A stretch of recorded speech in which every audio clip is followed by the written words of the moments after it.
दोस्तों,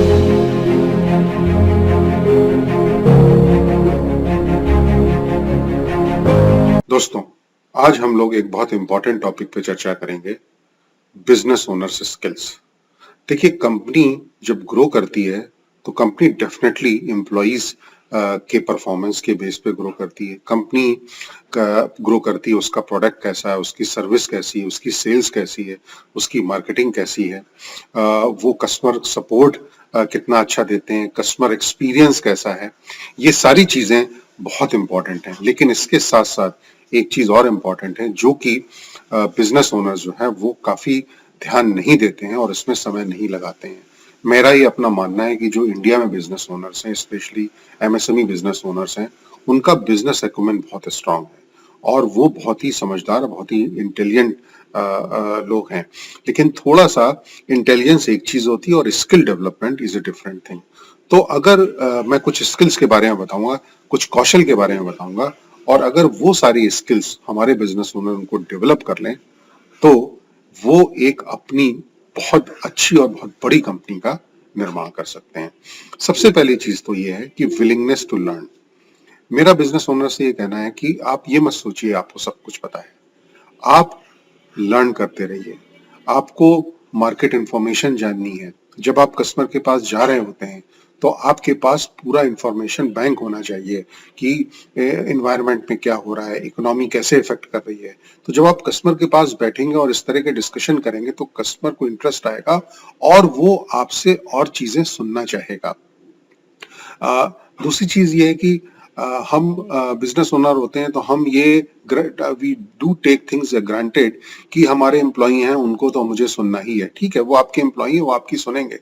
लेकिन क्या आपने कभी उनको एक ऐसा अपना रूप दिया है जिसमें वो ये देखते हो कि आप उनके मेंटोर हैं? तो आप प्लीज एक मेंटर के रूप में उनसे बात करिए, उनकी गलतियों को बहुत ही शालीन तरीके से समझाइए, उनकी उनकी हेल्प करिए, उनको बताइए कि आप चाहते हैं कि वो लाइफ में आगे बढ़ें।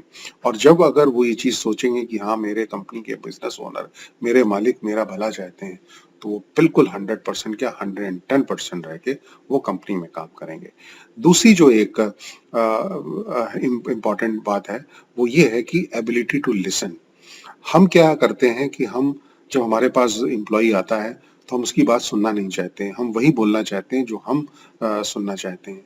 तो ये अप्रोच जो है वो ज्यादातर नहीं चलती है और ये लॉन्ग टर्म अप्रोच नहीं है। बट अगर आपकी लिसनिंग अच्छी है, चाहे आप अपने एम्प्लॉय की बात माने या ना माने, वो एक सेकेंडरी एस्पेक्ट है, बट अगर वो आपके पास आया है तो please you need to listen patiently and see whether he is talking sense or not। Creativity, ये एक तीसरी स्किल है जो आप में डेवलप होनी चाहिए। कहा गया है कि कोई भी प्रोडक्ट और सर्विसेज अगर 3 साल तक उसी रूप में रहता है तो उस कंपनी का चल पाना बहुत मुश्किल हो रहा है। मैं ये नहीं कह रहा हूं कि आप हर 3 साल के बाद प्रोडक्ट और सर्विसेज चेंज करिए, लेकिन कोई ना कोई उस प्रोडक्ट या सर्विसेज में मॉडिफिकेशन होना बहुत जरूरी है और इसके लिए एक बिजनेस ओनर्स को क्रिएटिव होना बहुत इंपॉर्टेंट है। दूसरी चीज है बिजनेस ओनर्स में कि कॉन्फिडेंस होना बहुत जरूरी है। जब आप कस्टमर के पास बैठे हैं, कस्टमर के सामने बैठे हैं, तो एक कॉन्फिडेंस लेकर के आइए। बिकॉज जब आप कॉन्फिडेंस के साथ बात करेंगे तो सामने वाला भी आपकी एनर्जी एक्सचेंज करेगा और वो भी आपको लिसन करेगा। बट अगर आपकी पर्सनैलिटी अच्छी नहीं है, अगर आप एक जो जो आप उससे डिस्कशन कर रहे हैं वो इंफॉर्मेटिव नहीं है, तो आपकी कोई इमेज नहीं बन पाएगी। और ये बात मान के चलिए कि अगर आप इमेज अपनी क्रिएट नहीं कर पाए तो फिर वो कंपनी आपके साथ आगे बिजनेस भी करना नहीं चाहेगी। परसिवरेंस, परसिवरेंस कहते हैं कि बहुत कोई भी चीज, जैसे कहावत है कि Rome has not built in one day. तो कोई भी बिजनेस, कोई भी डील, कोई भी एक्टिविटी, उसमें समय लगता है। तो परसिवरेंस, शांति के साथ उसको प्रयास करते जाइए और जरूर प्रयास करने से, एक अच्छे प्रयास करने से सफलता मिलेगी।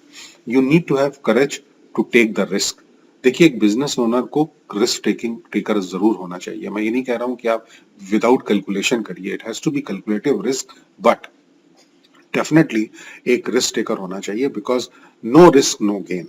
करेक्ट, तो ये बात चरित्रार्थ होती है, इसका पालन करिए। फाइनेंशियल मैनेजमेंट, एक बिजनेस ओनर को फाइनेंस की नॉलेज होना बहुत जरूरी है। मैं ये नहीं कह रहा हूँ कि आप बिल्कुल चार्टर्ड अकाउंटेंट की तरह स्किल ले आइए, अगर वो आ जाती है तो बहुत अच्छा है। अदरवाइज 3 चीजें आपको जरूर आनी चाहिए। एक तो बैलेंस शीट कैसे देखते हैं, प्रॉफिट एंड लॉस स्टेटमेंट कैसे चेक करते हैं, और कैश फ्लो मैनेजमेंट। ये 3 चीजें अगर आप सीख गए तो आप कभी भी अपने बिजनेस में मात नहीं खाएंगे। एक और बड़ी इंपॉर्टेंट चीज है कि बिजनेस ओनर को सेलिंग करना आना चाहिए। Sales is very important. Company की ग्रोथ के 3 कारण होते हैं, मार्केटिंग होता है, सेल्स होता है, और जब सेल्स के बाद ऑर्डर मिल जाए तो ऑर्डर कितनी जल्दी एग्जीक्यूट हो जाए। ज्यादातर जो बिजनेस ओनर है वो ऑर्डर कितनी जल्दी एग्जीक्यूट हो जाए इस पे ज्यादा टाइम लगाते हैं, और उससे क्या होता है, सेल्स और मार्केटिंग में ज्यादा समय वो नहीं दे पाते हैं। तो कैसे सेल करना है, कैसे उसको समझना है, ये बहुत इंपॉर्टेंट एस्पेक्ट है। दूसरा है कि आपको कम्युनिकेट डायरेक्टली बहुत अच्छे से करना है, और तीसरा एस्पेक्ट है डेलीगेशन बहुत होना चाहिए। देखिए, हर काम आप नहीं कर सकते हैं। आपको अभी तक क्या था, जब आपकी कंपनी छोटी थी तो आप सारे काम कर रहे थे, जो कि एक एक्सेप्टेबल है। लेकिन जब धीरे धीरे कंपनी बढ़ती है, जब धीरे धीरे कंपनी 5 करोड़ से 10 करोड़, 10 करोड़ से 15 करोड़, 15 करोड़ से 25 करोड़, 30 करोड़, जब इस तरह से बढ़ने लगती है तो आपके साथ और एम्प्लॉइज ऐड होने लगते हैं। लेकिन उस वक्त आपको, जब आपकी कंपनी ग्रोथ स्टेज में जा रही है, तो आपको उस तरह से बिहेव नहीं करना है जब जब आप बहुत स्मॉल कंपनी तब बिहेव कर रहे थे। आपको उन कामों को डेलीगेट करना है, क्योंकि अगर आपने डेलीगेशन नहीं किया तो आप सुबह से शाम तक फायर फाइटिंग कर पाएंगे, करते रहेंगे। और जो आपका एक्चुअल काम है कि कस्टमर के साथ समय बिताना, सेल कैसे हो, स्ट्रेटजी कैसे बनाना है, उन चीजों पे जो इंपॉर्टेंट एस्पेक्ट हैं आप उन पे फोकस नहीं कर पाएंगे। तो काम पहले क्या था, जब आप छोटे थे, आप छोटे मीन्स आपका बिजनेस छोटा था, तब आप काम खुद करते थे। लेकिन जब बिजनेस बड़ा होता है तो काम कैसे निकालें, काम कैसे अपने एम्प्लॉइज को दें, ये भी एक आर्ट होती है। ये जरूर आपको सीखनी पड़ेगी। और उसके साथ साथ जो है वो एक आखिरी और स्किल है। वैसे तो स्किल और भी बहुत हैं, लेकिन ये मैंने 5-6 आपको इम्पोर्टेंट बताई हैं। एक और स्किल है नेटवर्किंग। तो नेटवर्किंग उसको कहते हैं कि जान पहचान। आपको फोरम्स में जाना चाहिए, बिजनेस फोरम्स जो आपके होते हैं, एसोसिएशन होना चाहिए, तरह तरह के बिजनेस फोरम्स हैं सिटीज में, उनके मेंबर बनिए, क्लब्स हैं उनके मेंबर बनिए। बिकॉज जब आपकी नेटवर्किंग होगी तो आपकी जान पहचान समाज के और दूसरे लोगों से होगी, तो उससे क्या होगा कि आपका दायरा बढ़ेगा और आप अपने बिजनेस को उनके थ्रू प्रमोट कर सकते हैं। आखिरी चीज जो मैं बोलना चाहता हूँ स्किल के एस्पेक्ट में, कि डिजिटल मार्केटिंग, मैं ये नहीं कह रहा हूं कि आप फेसबुक कैसे ऑपरेट करें, लेकिन डिजिटल मार्केटिंग के बारे में जरूर पता होना चाहिए। और डिजिटल मार्केटिंग से अपने प्रोडक्ट और सर्विसेज को कैसे प्रमोट करना है, ये बहुत इंपॉर्टेंट एस्पेक्ट है। क्योंकि आने वाला समय जो है वो ऑनलाइन बिजनेस और ई मार्केटिंग का काफी है। तो ये ई मार्केटिंग और ऑनलाइन बिजनेस ये बहुत सस्ता होता है, लेकिन आपकी रीच लाखों करोड़ों लोगों में बहुत जल्द से जल्द पहुंच सकती है। तो इसको भी जानने का प्रयास करें। ये सारी स्किल है। और इसके ओवर एंड अबव एक जो फाइनल स्किल है वो है लीडरशिप क्वालिटी।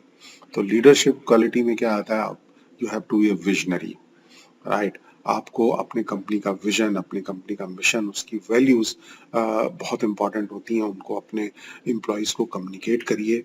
और एक ऐसे व्यक्ति के रूप में अपने आप को स्थापित करिए ऑर्गेनाइजेशन में, जहां आपके नीचे काम करने वाले लोग आपको सुने और आपकी एक आवाज पे आपके पीछे चलने को तैयार हो जाएं। अगर ये सारी स्किल्स आपने पैदा कर ली तो आप अपनी कंपनी को आगे बढ़ाते जाएंगे और आपको सक्सेस मिलती जाएगी। मेरे इस वीडियो को लाइक करें, सब्सक्राइब करें, और मेरे ऑनलाइन बिजनेस कोचिंग के क्लासेस हैं, मेरे ऑफलाइन बिजनेस कोचिंग की क्लासेस हैं, मेरी बुक्स हैं, मेरी वेबसाइट है www.praveencshrivastava.com। उसमें जा करके सारी इंफॉर्मेशन को देखिए। और अ, मेरे से अगर आपको कोई अपॉइंटमेंट लेना है तो आप वहां जा करके अपॉइंटमेंट भी फिक्स कर सकते हैं, और मैं आपको अपॉइंटमेंट दे करके आपकी जो भी समस्याएं हैं मैं उनका समाधान निकालने की कोशिश करूंगा। Thank you.